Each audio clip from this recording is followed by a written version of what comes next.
চাঁদাবাজরা চাঁদাবাজি করছে, সরকার কি ঘুমিয়ে আছে নাকি এখনো জাগ্রত আছে?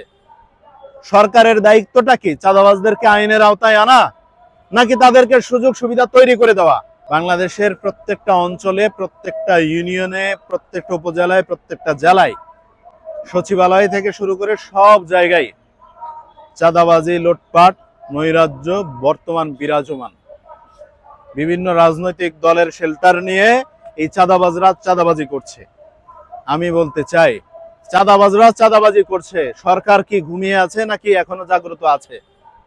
সরকারের দায়িত্বটা কি চাঁদাবাজদেরকে আইনের আওতায় আনা নাকি তাদেরকে সুযোগ সুবিধা তৈরি করে দেওয়া? নাকি নিজের হুন্দে হাত মনগো আরেকজনের হুক দু, এই চিন্তায় বলতে পারতেছে না কোনটা, যে আমি নিজেই তো চোর, আবার আরেকজনের কেমনে বলি তুই চুরি করিস কেন? এরকম কোন সমস্যা আছে কিনা আমরা জানতে চাই। যদি এরকম কোনো অপরাধের সাথে সরকার জড়িত থাকে সেটাও আমরা জানতে চাই, যে আমিও চুরি করি, তুমিও চুরি করো, তুমিও ডাকাতি করো, সবাই মিলে জিলে করি, এরকম